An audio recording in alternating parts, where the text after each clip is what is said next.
ସମସ୍ତଙ୍କୁ ADS knowledge ପଏଣ୍ଟରେ ସ୍ୱାଗତ ସହ ମୁଁ ଆପଣଙ୍କର ପ୍ରିୟ ଡିକେ ସାର୍। ଦେଖନ୍ତୁ ପିଲାମାନେ, ଆଜି 1/11/2025 ସିବିଟି ମୋଡ଼ରେ ହୋଇଥିବା ଆର୍ଆଇ, ଏଆର୍ଆଇ, ଅମିନ୍, ଆଇସିଡିଏସ୍, ଏସ୍ଏଫ୍ଏସ୍ର ଅଲ୍ ସିଫ୍ଟର କ୍ୱେଶ୍ଚନ୍ ଆନ୍ସରକୁ ଆନାଲିସିସ୍ କରିବା। ଆନାଲିସିସ୍ କରିବା ପୂର୍ବରୁ ଯେଉଁମାନେ ନୂଆ କରିକି ଆସିଛନ୍ତି ସେମାନେ ଚ୍ୟାନେଲଟିକୁ ସବସ୍କ୍ରାଇବ୍ କରିବା ସହିତ ବେଲ୍ ଆଇକନ୍ର ଅଲ୍ ନୋଟିଫିକେସନ୍ ଅନ୍ କରିଦେବେ, ଯାହାଫଳରେ ମୁଁ ଭିଡ଼ିଓ ଛାଡ଼ୁ ଛାଡ଼ୁ ସିଧାସଳଖ ଆପଣମାନଙ୍କର ମୋବାଇଲକୁ ନୋଟିଫିକେସନ୍ଟିଏ ଚାଲିଯିବ। ବୁଝିଗଲା? କିଛି ଅସୁବିଧା ହେବ ନାହିଁ ପିଲାମାନେ, ଡରିବାର କିଛି ନାହିଁ। ଚାଲନ୍ତୁ ବିଳମ୍ବ ନ କରି ଆରମ୍ଭ କରିବା। ଓକେ, ଆସନ୍ତୁ ପିଲାମାନେ, ଆପଣମାନଙ୍କ ପାଇଁ ନମ୍ବର 1 କ୍ୱେଶ୍ଚନ୍ କ'ଣ କହୁଛି? Who was known as the court poet of Samudragupta. ବହୁତ ଇମ୍ପୋର୍ଟାଣ୍ଟ ପ୍ରଶ୍ନ ପିଲାମାନେ। ସମୁଦ୍ରଗୁପ୍ତର ଯେଉଁ କୋର୍ଟ ପୋଏଟ୍ ଥିଲେ ତାଙ୍କର ନାମ କ'ଣ ବୋଲି ଆପଣମାନଙ୍କୁ ପଚାରିଛି। ତାହେଲେ ଏହାର ସଠିକ୍ ଉତ୍ତର ହେଇଯିବ ହରିସେନା। ମନେ ରଖନ୍ତୁ ପିଲାମାନେ, 4th ସେଞ୍ଚୁରୀ ସମୟରେ ହରିସେନା ଜଣେ ଫେମସ୍ କୋର୍ଟ ପୋଏଟ୍ ଥିଲେ। ମନେ ରଖିବେ, ସେ ଗୁପ୍ତ ସାମ୍ରାଜ୍ୟ ସହିତ ସମ୍ପୃକ୍ତ। ଆପଣମାନେ ଜାଣି ରଖନ୍ତୁ, ସମୁଦ୍ରଗୁପ୍ତ ହେଉଛନ୍ତି ଗୁପ୍ତ ସାମ୍ରାଜ୍ୟର ଦ୍ୱିତୀୟ ରାଜା। ୟାଙ୍କର ବାପା ଥିଲେ ଚନ୍ଦ୍ରଗୁପ୍ତ ପ୍ରଥମ, ତାଙ୍କର ପୁଅ ହେଉଛନ୍ତି ସମୁଦ୍ରଗୁପ୍ତ। ଏହି ସମୁଦ୍ରଗୁପ୍ତଙ୍କୁ ନେପୋଲିଅନ୍ ଅଫ୍ ଇଣ୍ଡିଆ ମଧ୍ୟ କୁହାଯାଏ। ମନେ ରଖିବେ, ତାକୁ ନେପୋଲିଅନ୍ ଅଫ୍ ଇଣ୍ଡିଆ କିଏ ନାଁ ଦେଇଥିଲେ? এইটা ମଧ୍ୟ ଆପଣମାନଙ୍କର ପରୀକ୍ଷାରେ ବହୁତ ଥର ଆସେ। କାହିଁକିନା ସମୁଦ୍ରଗୁପ୍ତଙ୍କୁ Napoleon of India Vincent Smith ନାଁ ଦେଇଥିଲେ। ବହୁତ ଇମ୍ପୋର୍ଟାଣ୍ଟ ଆପଣମାନଙ୍କ ପାଇଁ। ଆଉ ମନେ ରଖନ୍ତୁ, ହରିସେନା ଆପଣମାନଙ୍କର ଯେଉଁ ବିଷ୍ଣୁ ପିଲର ରହିଛି ତାଙ୍କ ବିଷୟରେ ଏହି ପୁସ୍ତକରୁ ଆମେ ଧାରଣା ପାଇଥାଉ। ବୁଝିପାରିଲେ? ଯେଉଁ ବିଷ୍ଣୁ ପିଲର ତାକୁ ଆମେ ଅନ୍ୟ ଭାଷାରେ କ'ଣ କହିଥାଉ ନା ଆଇରନ୍ ପିଲର କହିଥାଉ। ବୁଝିପାରିଲେ ନା ପିଲାମାନେ? ଚାଲନ୍ତୁ ଏହିପରିକି ଆମେ ଏକ୍ସଟ୍ରା ଫ୍ୟାକ୍ଟ ଜାଣିବା, ଯେଉଁ ପ୍ରଶ୍ନ କି ଆପଣମାନଙ୍କର ଆଗାମୀ ପରୀକ୍ଷା ନହେଲେ ଆପଣମାନଙ୍କର ଆଗାମୀ ସିଫ୍ଟରେ ନିଶ୍ଚୟ ଆସିବ। ଦେଖନ୍ତୁ, ଆପଣମାନଙ୍କର ହରିସେନା ବହୁତ ଇମ୍ପୋର୍ଟାଣ୍ଟ ପୁସ୍ତକଟିଏ ଲେଖିଥିଲେ। ସେହି ପୁସ୍ତକର ନାଁ ହେଉଛି କର୍ପୂର ପ୍ରକାର, ଯେଉଁଟାକି ଆପଣମାନଙ୍କର ସଂସ୍କୃତ ଭାଷାରେ ଲିଖିତ ହୋଇଥିଲା। ତାମାନେ ହରିସେନା ସଂସ୍କୃତ ଭାଷାର ଜଣେ କବି ଥିଲେ। ବୁଝିପାରିଲେ? ସେହିପରିକା ଅନ୍ୟ ରାଜାମାନଙ୍କର କିଏ ଫେମସ୍ ପୋଏଟ୍ ଥିଲେ ଜାଣି ରଖିବା। ଦେଖନ୍ତୁ, ବିକ୍ରମାଦିତ୍ୟ ଜଣେ ଫେମସ୍ ରାଜା ଥିଲେ। ତାଙ୍କର କୋର୍ଟ ପୋଏଟ୍ ଥିଲେ କାଳିଦାସ। ସେହିପରିକା ଶିବାଜୀ, ତାଙ୍କର ଫେମସ୍ କୋର୍ଟ ପୋଏଟ୍ ଥିଲେ ପରମାନନ୍ଦ। ପୃଥ୍ୱୀରାଜ ଚୌହାନ, ଆପଣମାନେ ଜାଣିଛନ୍ତି ଚୌହାନ ବଂଶର ରାଜା, ତାଙ୍କର ଫେମସ୍ କୋର୍ଟ ପୋଏଟ୍ ଥିଲେ ଚାନ୍ଦ ବରଦାଇ। ମନେ ରଖିବେ। ସେହିପରିକା ଆପଣମାନଙ୍କର ପୁଲକେଶନ ଦ୍ୱିତୀୟ, ତାଙ୍କର ଫେମସ୍ କୋର୍ଟ ପୋଏଟ୍ ଥିଲେ ରବିକୀର୍ତ୍ତି। ମନେ ରଖିବେ ପିଲାମାନେ, ବହୁତ ଇମ୍ପୋର୍ଟାଣ୍ଟ। ଏହିସବୁ ପ୍ରଶ୍ନ ଆପଣମାନଙ୍କର ନିଶ୍ଚୟ ଭାବରେ ନୋଟ୍ କରିବେ। ବୁଝିଗଲା? ଆଉ ଯଦି ଆମେ ଏଇ ଟାଇପ୍ର ଆନାଲିସିସ୍ କରିକି ଯିବା ତାହେଲେ ଆପଣମାନଙ୍କର ଜିକେ ବହୁତ ଷ୍ଟ୍ରଙ୍ଗ ହେଇଯିବ। ବୁଝିପାରିଲେ? ଚାଲନ୍ତୁ ପରବର୍ତ୍ତୀ ପ୍ରଶ୍ନକୁ ଯିବା ଏହିପରିକା ଆନାଲିସିସ୍ କରିକିରି। ବୁଝିହେଲା ପିଲାମାନେ? ହଉ। Next number 2, with which country India has been undertaken Kaladan multi modal transport project. ବହୁତ ଇମ୍ପୋର୍ଟାଣ୍ଟ ପିଲାମାନେ, Kaladan multi modal transport project ଆପଣମାନଙ୍କ ପାଇଁ। କାହିଁକିନା ଆମ ଭାରତର ନର୍ଥ ଇଷ୍ଟ ଯେଉଁ ଷ୍ଟେଟ୍ ରହୁଛି ସେଇ ନର୍ଥ ଇଷ୍ଟ ଷ୍ଟେଟ୍ମାନଙ୍କୁ ଟ୍ରାନ୍ସପୋର୍ଟେସନ୍ ପାଇଁ ଆପଣମାନଙ୍କର ବହୁତ କଷ୍ଟସାଧ୍ୟ ହୋଇଥାଏ। କାହିଁକିନା ତା ସହିତ କୌଣସି ସି ବର୍ଡର ଲାଗିନଥାଏ ବା କୌଣସି ସି ପୋର୍ଟ ନାହିଁ। ତେଣୁକରି ଭାରତ ସରକାର ଏହି ପ୍ରୋଜେକ୍ଟକୁ ଲଞ୍ଚ କରିଥିଲେ। କେମିତି କରିବେ ନା, କଲିକତା ପୋର୍ଟରୁ ଆପଣମାନଙ୍କର ବଙ୍ଗୋପସାଗର ମଧ୍ୟ ଦେଇକରି ମ୍ୟାମାରର ଗୋଟେ ପୋର୍ଟ ରହିଛି, ସେଇ ପୋର୍ଟ ନାଁ ହେଉଛି ସିତୁଇ ପୋର୍ଟ। ସେଇ ସିତୁଇ ପୋର୍ଟକୁ ଯିବ।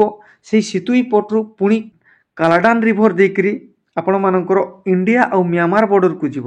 ଆଉ ଇଣ୍ଡିଆ ମ୍ୟାମାର ବର୍ଡରରୁ ଆପଣମାନଙ୍କର ବାଇ ରୋଡ଼ରେ ମିଜୋରାମକୁ ଯିବ। ବୁଝିଗଲା? ତେଣୁକରି ଏହି ପ୍ରୋଜେକ୍ଟଟି ଆପଣମାନଙ୍କ ପାଇଁ ବହୁତ ଇମ୍ପୋର୍ଟାଣ୍ଟ।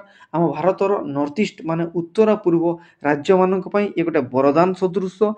ବୁଝିପାରିଲେ ପିଲାମାନେ? ତେଣୁକରି କଲିକତା ପୋର୍ଟରୁ ଆପଣମାନଙ୍କର ମ୍ୟାମାରର ସିତୁଇ ପୋର୍ଟ ପର୍ଯ୍ୟନ୍ତ ବାଇ ସି ରୁଟ୍ରେ ଯିବ। ଦେନ୍ ଆପଣମାନଙ୍କର କାଲାଡାନ୍ ରିଭର ଦେଇକରି ରିଭର ରୁଟ୍ରେ ଯିବ ଇଣ୍ଡିଆ ଆଉ ମ୍ୟାମାର ବର୍ଡରକୁ। ଆଉ ଇଣ୍ଡିଆ ମ୍ୟାମାର ବର୍ଡରରୁ ଆପଣମାନଙ୍କର ବାଇ ରୋଡ଼ରେ ଯିବ ମିଜୋରାମକୁ। ବୁଝିପାରିଲେ? ତେଣୁକରି କେମିତି ଆପଣମାନଙ୍କର ଟ୍ରାନ୍ସପୋର୍ଟ ହେଇପାରିବ ଆପଣମାନେ ବୁଝିପାରିଲେ। ପିଲାମାନେ, ଏବେ କାହିଁକି ଏଇ ପ୍ରଶ୍ନଟି ଆସିଲା? କାହିଁକିନା ଆମ ଭାରତର ministry of transport and C water, ତାଙ୍କର ମନ୍ତ୍ରୀ ଅଛନ୍ତି ଶ୍ରାବଣନନ୍ଦ ସୋନୋୱାଲ। ସିଏ କ'ଣ କହିଛନ୍ତି ନା, ମାର୍ଚ୍ଚ ମାସ 2027 ସୁଦ୍ଧା ଏହି କାଲାଡାନ୍ ପ୍ରୋଜେକ୍ଟଟି ଆପଣମାନଙ୍କର କାର୍ଯ୍ୟକାରୀ ହେବ। ବୁଝିପାରିଲେ? ତେଣୁକରି ଏହି ପ୍ରଶ୍ନଟି ଆପଣମାନଙ୍କର ପରୀକ୍ଷାରେ ଆସିଲା। କରେଣ୍ଟ ଆଫେୟାର୍ସ ରିଲେଟେଡ୍ ପ୍ରଶ୍ନଟିଏ। ଆଶା କରୁଛି ଆପଣମାନେ ସମସ୍ତେ ବୁଝିଯାଇଥିବେ। ମୁଁ ଆପଣମାନଙ୍କୁ ଡିଟେଲ ଆଲୋଚନା କରିଦେଉଛି। କିଛି ଅସୁବିଧା ହେବ ନାହିଁ। ଯଦି ବୁଝିପାରିବେନି ବାରମ୍ବାର ଭିଡ଼ିଓକୁ ଦେଖିବେ। Okay, then number 3 which authority conduct the local body elections. देखंतु आपण मानकु कोन प्रश्न रे पचारछि ना हमर लोकल बॉडी इलेक्शन को किए ऑथराइज करिथाय बा किए कंडक्ट करिथाय। देखंतु लोकल बॉडी इलेक्शन को आपण मानकर स्टेट इलेक्शन कमिशन कंडक्ट करिथाय। ये थिला यार उत्तर, किंतु एक्स्ट्रा फैक्ट रे जानि रखंतु को आर्टिकल रे यार प्रोविजन रहिछि। देखंतु हमर लोकल इलेक्शन को स्टेट इलेक्शन कमिशन कंडक्ट करिवो। एटा आपण मानकर 243 के आर्टिकल एवं 243 जेड ए आर्टिकल रे यार प्रोविजन रहिछि। बुझि पाइले। आ मने रखंतु हमर एमपी आ एमएलए इलेक्शन को election commission of India conduct करथाय। बुझि पाइले पिला माने। चलंतु परवर्ती प्रश्न को देखिबा। Okay, next number 4 what is the main goal of the Urban Adda 2025 event. बहुत इंपोर्टेंट प्रश्न पिला माने। अर्बन अड्डा 2025 आपण मानकर गोटे इवेंट हेतिला अर्बन अड्डा 2025। ए इवेंट टी आपण मानकर न्यू दिल्ली रे हेतिला। आउ एही इवेंट को उद्घाटन करथिले, इनागुरेशन करथिले डॉक्टर मनसुख मांडविया। मने रखिबे जे कि हम भारतर ministry of youth and affairs अछंती। मु आपण मानकु या विषय रे कहि देली, किंतु एही प्रश्नटी आपण मानकर स्टेटमेंट बेस रो थिला। तेनु करी आपण मानकु जानिबा दरकार यार मेन गोल रहितिला demand safer inclusive cities for women. ता माने हमरो एनवायरनमेंट रिलेटेड रो आपण मानकर इवेंट टी रहितिला। बुझि पाले पिला माने। देन हमें देखिबा number 5 money bill can be introduced in the state legislative assembly with the prior permission of dash. तामाने आमर राज्यर विधानसभा मानकरे मनी बिल टीए इंट्रोड्यूस होता है, आरंभ होता है। कहार अनुमति रे बा कहार प्रायर रे से बिल टीए आरंभ होता है बा इनिशिएट होता है बोली कि आपण मानकु पचारिछि। तेणुक यार सठिक उत्तर हो गवर्नर ऑफ द स्टेट। तामाने जो स्टेट रो जो गवर्नर रिप्रेजेंट करुथिबे तांकर अनुमति रे हमर मनी बिल टीए विधानसभा रे फाइनेंस मिनिस्टर को द्वारा इंट्रोड्यूस होता है। पूरा क्लियर पिला माने। बुझि पाइले, किछि असुविधा नै। एही प्रश्नटी मु पूर्व एनालिसिस रे मध्य आपण मानकु जणैथिली, ता भितरु एही प्रश्नटी आसीछि। तेणु करी पूर्वर जो एनालिसिस वीडियो निश्चय देखंतु, नोट करंतु। बुझि पाइले। एक्स्ट्रा फैक्ट रे जानिबा देखंतु गवर्नर ए मनी बिल को एसेंट करथांती। केते नंबर आर्टिकल रहिछि? आर्टिकल 300 रे यार प्रोविजन रहिछि। ठीक सेमितिका हम भारतर मनी बिल 110 आर्टिकल रहिछि। ठीक सही परी हमर बजेट 112 आर्टिकल रे रहिछि। बुझिला। एक्स्ट्रा फैक्ट जानि रखंतु, आपण मानक पई बहुत काम रे आसीबो। ओके, नेक्स्ट देखिबा number 6 India celebrated 50 years of which conservation project on dash. ता माने हम भारत रे गोटे कंजर्वेशन हितिला, जो कंजर्वेशन रो 50 वर्ष पूर्ति उपलक्षे हम भारत सेलिब्रेशन करथिला। केबे बोली कि आपण मानकु पचारिछि। तेणु कर यार सठिक उत्तर हे जिवो जून 17। मने रखिबे जून 17 टी आपण मानकर वर्ल्ड क्रोकोडाइल डे पालन करा जाय। ता माने प्रत्येक वर्ष वर्ल्ड क्रोकोडाइल डे जून 17 तारिख दिन पालन करा जाय। एही प्रश्नटी आपण मानकु इनडायरेक्टली पचारथिला। तेणु करी को टाइप रो टर्न करी प्रश्न सब पचारुछि आपण माने जानि रखंतु। बुझि पाले। एही प्रश्नटी सीधा सीधा आपण मानकु पचारि परिथांता। कोन पचारिथांता ना वर्ल्ड क्रोकोडाइल डे केबे सेलिब्रेशन करा जाय, किंतु एही प्रश्नटी को केमितिका बुलेई की पचारिछि। बुझिला। हो आमे देखिबा एक्स्ट्रा फैक्ट यार थीम मध्ये पचारि पारे। थीम कोन हिजिबो देखंतु ना कनेक्टिंग क्रोकोडाइल्स एंड कम्युनिटीज यार थीम हिजिबो। केबे कार थीम हिजिबो ना 2025 मसिया कथा पिला माने मु आपण मानकु कहूछि। बुझि पाले। पूरा क्लियर। डेट आउ डेज रो वीडियो निश्चय देखंतु। डिस्क्रिप्शन बॉक्स रे लिंक रहिछि। मु या विषय रे डेट एंड डेज रो पूरा डिटेल आलोचना करछि गोटे वीडियो रे। से वीडियो को देखिबे, किछि असुविधा हबो नै। Okay, next number 7 which word is used to describe new alluvial soil. पिला माने जो न्यू अलुवियल सॉइल आसी थाई आपण मानकर बन्या समय रे ताकू कोन कहंती बोली करी ए प्रश्न रे पचारिछि। तेणु करी यार सठिक उत्तर हे जिवो खदर। पिला माने एही प्रश्नटी सेम टू सेम आपण मानकर एक्स्ट्रा फैक्ट रे मु एनालिसिस करथिली पूर्व शिफ्ट रो वीडियो रे। तेणु करी पूर्व शिफ्ट वीडियो आपण मानक पई बहुत इंपोर्टेंट, निश्चय देखिबे। बुझिला। देन सही परीक्षा आपण मानकर ओल्ड अलुवियल सॉइल को कोन कहा जाय ना भांगर कहा जाय। याकू मन रखिबे जो नदी की आपण मानकर पटुमाटी को बन्या समय रे नै आसी थाई। प्रत्येक वर्ष जो नुआ नुआ पटुमाटी आसी थाई ताकू खदर कहा जाय। जो पुराना हे जाय ताकू भांगर कहा जाय। मु आलोचना आपण मानकू करि देथिली। बुझिला। हमर मुख्यतः पंजाब रु वेस्ट बेंगल एवं आसाम रे एई ଆଲୁଭିଆଲ ସଏଲ ଗୁଡ଼ିକ ଦେଖାଯାଆନ୍ତି। ଓକେ, କେଉଁ ନଦୀ ପଚାରିବ ତାହେଲେ ଆପଣମାନେ ଏହାର ଉତ୍ତରରେ କ'ଣ ଦେବେ ନା ଗଙ୍ଗା ନଦୀ, ବ୍ରହ୍ମପୁତ୍ର ନଦୀ, ମହାନଦୀ, ମାନେ ଯେଉଁ ନଦୀ ଗୁଡ଼ା ଆପଣମାନଙ୍କର ଡେଲ୍ଟା କ୍ରିଏଟ୍ କରିଥାନ୍ତି ସେଇ ନଦୀ ମାନେ କ'ଣ କରିଥାନ୍ତି ନା ଏଇ ଟାଇପ୍ର ମୃତ୍ତିକାକୁ କ୍ରିଏଟ୍ କରିଥାନ୍ତି। ବୁଝିଗଲା, କିନ୍ତୁ ବିଶେଷ କରି ଆପଣମାନଙ୍କର ଗଙ୍ଗା ନଦୀ ହେଇଯିବ। ବୁଝିଗଲା। ହଉ, ଏକ୍ସଟ୍ରା ଫ୍ୟାକ୍ଟରେ ଦେଖିବା ବ୍ଲାକ୍ ସଏଲ୍କୁ କ'ଣ କୁହାଯାଏ? ରେଗୁର କୁହାଯାଏ। ବ୍ଲାକ୍ ସଏଲ୍ କେଉଁଠି ଦେଖାଯିବ ଏଇଟା ମଧ୍ୟ ଆପଣମାନଙ୍କୁ ପଚାରିପାରେ। ତାହେଲେ କ'ଣ ହେଇଯିବ ନା ମହାରାଷ୍ଟ୍ର, ମଧ୍ୟପ୍ରଦେଶ, ଗୁଜୁରାଟ, ଆନ୍ଧ୍ରପ୍ରଦେଶରେ ଆପଣମାନଙ୍କର ବ୍ଲାକ୍ ସଏଲ୍ ଭରପୁର ମାତ୍ରାରେ ଦେଖା ଦେଇଥାଏ। ବୁଝିପାରିଲେ? ଓଡ଼ିଶାରେ ମନେ ରଖିବେ ପିଲାମାନେ ରେଡ୍ ସଏଲ୍, ବହୁତ ଇମ୍ପୋର୍ଟାଣ୍ଟ। ଓଡ଼ିଶାରେ କେଉଁ ସଏଲ୍ ଦେଖାଯାଏ? Red soil. ହେଲା, ଏକ୍ସଟ୍ରା ଫ୍ୟାକ୍ଟ ଜାଣି ରଖନ୍ତୁ। Next number 8, who won javelin throw title at the Ostrava Golden Spike 2025। ବହୁତ ଇମ୍ପୋର୍ଟାଣ୍ଟ ଇଭେଣ୍ଟ ଆପଣମାନଙ୍କର Ostrava Golden Spike 2025 meet in the ଚେକ୍ ରିପବ୍ଲିକ୍। ପିଲାମାନେ ଚେକ୍ ରିପବ୍ଲିକ୍ ଗୋଟେ ଦେଶ ୟୁରୋପ ମହାଦେଶର, ସେଇଥିରେ ଆପଣମାନଙ୍କର ପ୍ରତ୍ୟେକ ବର୍ଷ ଅଷ୍ଟ୍ରାଭା ଗୋଲ୍ଡେନ୍ ସ୍ପାଇକ୍ ଖେଳଟିଏ ହେଇଥାଏ, ମାନେ ଏଥଲେଟିକ୍ ଇଭେଣ୍ଟଟିଏ। ମନେ ରହିଲା ପିଲାମାନେ? ତେଣୁକରି ଏଇଥିରେ ଆମର କିଏ ପାର୍ଟିସିପେଟ୍ କରିଥିଲେ ଜାଭଲିନ୍ ଥ୍ରୋରୁ, ଆଉ କିଏ ପ୍ରାଇଜ୍ ପାଇଥିଲେ ଗୋଲ୍ଡ ମେଡାଲ, ଏଇଟା ମଧ୍ୟ ଇମ୍ପୋର୍ଟାଣ୍ଟ। ଆମ ଭାରତରୁ ଜଣେ javelin gold medalist Neeraj Chopra, ବୁଝିପାରିଲେ ନା, ସେ କ'ଣ କରିଥିଲେ ସେଇଥିରେ ଗୋଲ୍ଡ ମେଡାଲ ପାଇଥିଲେ। ବୁଝିଗଲା ପିଲାମାନେ? ତେଣୁକରି ଗୋଲ୍ଡ ମେଡାଲ ନୀରଜ ଚୋପ୍ରା ଅଲିମ୍ପିକରେ ମଧ୍ୟ ପାଇଥିଲେ। ଆପଣମାନଙ୍କ ପାଇଁ ବହୁତ ଇମ୍ପୋର୍ଟାଣ୍ଟ। ମନେ ରଖିବେ ପିଲାମାନେ, କେତେ ମିଟର ଆପଣମାନଙ୍କର ଥ୍ରୋ କରିଥିଲେ ନା 85.29 ମିଟର। ମନେ ରଖିବେ, ଆଗାମୀ ପରୀକ୍ଷାରେ ବହୁତ ଇମ୍ପୋର୍ଟାଣ୍ଟ। ହେଲା, କେଉଁଠି ଖେଳ ହୁଏ?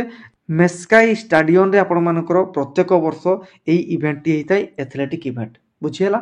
ତାହେଲେ ପୁରା କ୍ଲିଅର। ଏଇ ଆପଣମାନଙ୍କର ଅଷ୍ଟ୍ରାଭା ଗୋଲ୍ଡେନ୍ ସ୍ପାଇକ୍ ବିଷୟରେ 2025 ମସିହା ବିଷୟରେ ମୁଁ ଆପଣମାନଙ୍କୁ ଆଲୋଚନା କରିଦେଲି। ହେଲା, then number 9, what is the Odisha affordable rental housing scheme? ବହୁତ ଇମ୍ପୋର୍ଟାଣ୍ଟ ପିଲାମାନେ, ଓଡ଼ିଶାର ଏଫୋର୍ଡେବୁଲ୍ ରେଣ୍ଟାଲ ହାଉସିଂ ସ୍କିମ୍।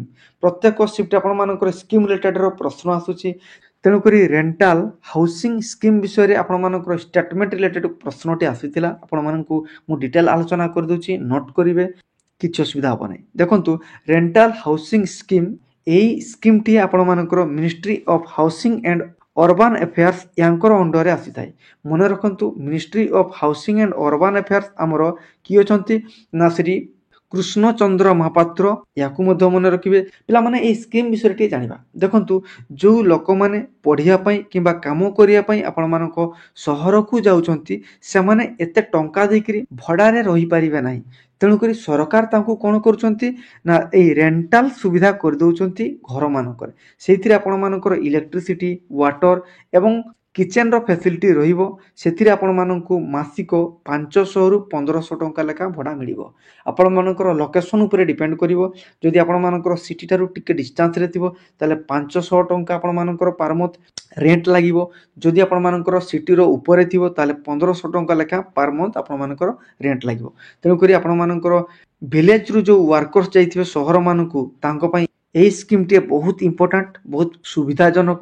ତେଣୁକରି ଆପଣମାନଙ୍କର Odisha affordable rental housing scheme ଆପଣମାନଙ୍କ ପାଇଁ ବହୁତ ଇମ୍ପୋର୍ଟାଣ୍ଟ। କେତେ ବଜେଟ୍ ଆଲୋକେସନ୍ ଏଇଟା ମଧ୍ୟ ପଚାରିପାରେ, ତେଣୁକରି ନିଶ୍ଚୟ ତାକୁ ମନେ ରଖିବେ। ବୁଝିଗଲେ? ନେକ୍ସଟ ଦେଖିବା number 10, which of the following passes is known as gateway connecting Jammu and Srinagar? ତାମାନେ ଜମ୍ମୁ ଆଉ ଶ୍ରୀନଗରକୁ କନେକ୍ଟ କରୁଥିବା ଗୋଟେ ପାସ୍ ରହିଛି। ସେଇ ପାସ୍ଟିକୁ ଆମର ଗେଟୱେ କନେକ୍ସନ୍ ମଧ୍ୟ କହିଥାନ୍ତି। ତାର ନାଁ କ'ଣ ବୋଲି ଆପଣମାନଙ୍କୁ ପଚାରିଛି। ତେଣୁକରି ଏହାର ସଠିକ୍ ଉତ୍ତର ହେଇଯିବ ବାନିହାଲ ପାସ୍। ପିଲାମାନେ, ବାନିହାଲ ପାସ୍ଟି ଆପଣମାନଙ୍କର ପୀର ପାଞ୍ଜାଲ ରେଞ୍ଜ ଦେଇକରି ଆପଣମାନଙ୍କୁ ଯିବା ପାଇଁ ପଡ଼ିବ। ତାମାନେ ପୀର ପାଞ୍ଜାଲ ଯେଉଁ ପାହାଡ଼ ରହିଛି ତାର ମଧ୍ୟରେ ଆପଣମାନଙ୍କର ଯେଉଁ ଫାଙ୍କା ରହିଛି, ସେଇ ଫାଙ୍କାଟିକୁ ଆପଣମାନଙ୍କର ବାନିହାଲ ପାସ୍ କୁହାଯାଏ। ତେଣୁକରି ବାନିହାଲ ପାସ୍ ଆପଣମାନଙ୍କର ସଠିକ୍ ଉତ୍ତର ହେଇଯିବ। ପିଲାମାନେ, ଏଇ ପାସ୍ ରିଲେଟେଡ୍ର କ୍ୱେଶ୍ଚନ୍ସ ମୁଁ ପ୍ରିଭିୟସ୍ ଆନାଲିସିସ୍ରେ ଡିଟେଲ ଆଲୋଚନା କରିଦେଇଥିଲି। ତା ଭିତରୁ ମଧ୍ୟ ଏଇ ପ୍ରଶ୍ନଟି ଆସିଛି। ତେଣୁ ଆପଣମାନଙ୍କର ଡିଫରେଣ୍ଟ ପାସେସ୍ ଗୁଡ଼ାକୁ ମନେ ରଖନ୍ତୁ। ବୁଝିପାରିଲେ ପିଲାମାନେ? ଚାଲନ୍ତୁ ଏକ୍ସଟ୍ରା ଆମେ କିଛି ଆଲୋଚନା କରିବା। ଦେଖନ୍ତୁ, ଚାଙ୍ଗଲା ପାସ୍ ବହୁତ ଇମ୍ପୋର୍ଟାଣ୍ଟ। ଚାଙ୍ଗଲା ପାସ୍ ଆପଣମାନଙ୍କର ଲାଦାଖ ଆଉ ତିବେତକୁ ଜଏଣ୍ଟ କରିଥାଏ। ତାମାନେ ଲାଦାଖ ଆଉ ତିବେତ ମଝିରେ ଆପଣମାନଙ୍କର ଚାଙ୍ଗଲା ପାସ୍ ରହିଛି। ଆଉ ଚାଙ୍ଗଲା ପାସ୍ ମନେ ରଖିବେ, ଚାଙ୍ଗଲା ବାବା ମନ୍ଦିରଙ୍କ ନାଁ ଅନୁସାରେ ଚାଙ୍ଗଲା ପାସ୍ଟିଏ ନାମିତ ହୋଇଛି। ଏଇଟା ମଧ୍ୟ ବହୁତ ଥର ପ୍ରଶ୍ନରେ ଆସିଥାଏ। ବୁଝିଗଲା? ତେଣୁକରି ନାଥୁଲା, ସିପକିଲା, ଆପଣମାନଙ୍କର ଚାଙ୍ଗଲା, ଏଇସବୁ ପାସ୍ ଗୁଡ଼ାକୁ ନିଶ୍ଚୟ ଜାଣନ୍ତୁ।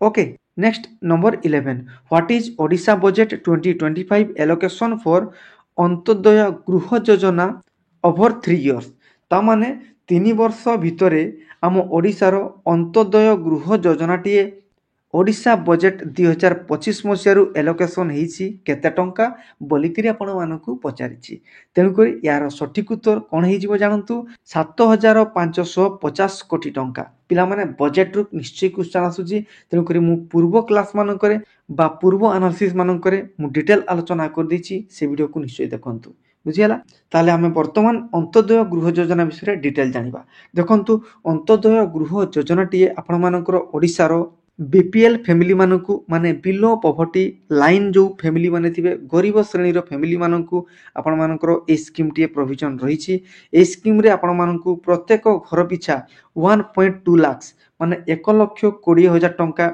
घर तयारी पई दिया जिवो जदि जो फैमिली 4 मास भितर जदि ए घर को कंप्लीट कर दिए ताले तांको 20,000 टंका बोनस मिलिबो जदि 6 मास मध्यरे ए घर को जदि कंप्लीट करंती ताले 10,000 टंका आपण मानकु बोनस आकार रे दिया जिवो बुझि पाले पिला माने तेणु करी अंत्योदय गृह योजना विषय आपण माने निश्चय जानंतु तेणु करी अंत्योदय गृह योजना विषय मु आपण मानकु आलोचना कर देली किछि असुविधा हबो नै आपण माने प्रत्येक दिनर शिफ्ट वाइज एनालिसिस वीडियो को देखंतु आपण मानकर जीके रो कमांड बढ़ी जिवो ओके देन आमे वर्तमान देखिबा ओडिया सेक्शन को ओके आपण मानकर ओडिया रे दोषीर विपरीत आसीथिला कोन जीवो ना निर्दोषी आसीबो से परिका आपण मानकर प्रतिशब्द प्रत्येक शिफ्ट आसी पवनर कोन हे जीवो ना मारुतो समीर अनिल बुझि पाले ना पिला माने देन आपण मानकर ओडिया रो अनुच्छेद प्रत्येक शिफ्ट रे 4-5 टी प्रश्न आसुची ओडिया रो आपण मानकर फिल इन द ब्लैंक्स मध्ये आसुची जोथिरे आपण मानकु विशेष विशेषण कोन बोली कि पचारुची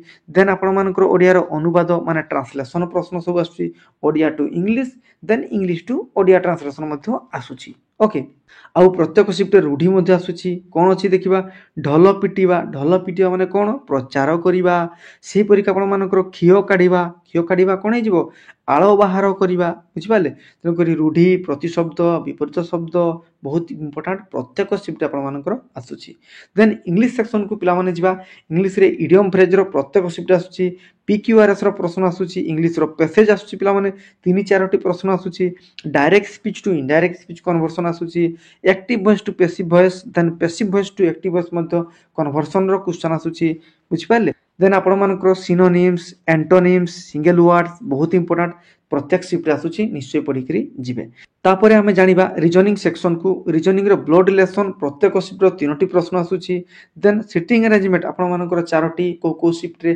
5टी प्रश्न आसुची सिलोगिज्म रो प्रश्न आसुची डायरेक्शन रो प्रश्न आसुची एवं आपण मानकर सीरीज रो मध्य प्रश्न आसुची बुझियला देन मैथमेटिक्स रो आपण मानकर loss profit percentage trigonometry partnership CI SI train problem ये सब आपण मानकर प्रत्येक शिफ्ट आसुची तेणुक से टॉपिक को निश्चय भल भाव पढ़ंतु आउ आपण मानकर एग्जाम हॉल को जानतु एग्जाम हॉल को जीवा पूर्व प्रत्येक दिनर जो शिफ्ट वाइज एनालिसिस करछि से वीडियो देखंतु पिला माने आउ एनालिसिस शीघ्र देखिया पई हेले चैनल टी को निश्चय भाव में सब्सक्राइब करबा सहित बेल आइकन रो ऑल नोटिफिकेशन ऑन कर देबे काहे कि ना मो वीडियो छाडू छाडू आपण मानको मोबाइल को नोटिफिकेशन टी चली जिवो आपण शीघ्र वीडियो टी को देखिबे नोट करिवे एवं प्रैक्टिस करिवे आउ एग्जाम को आपण मानकर हाथ मुठा रखिबे आराम से आपण मानकर प्रिलिमिनरी क्वालिफाई हे जिवो बुझ पाइले किछि असुविधा हबो नै वीडियो को सांग मानक निकट को शेयर करिवे लाइक करिवे आउ मतामत देवा को जमा भूलिबेनी धन्यवाद।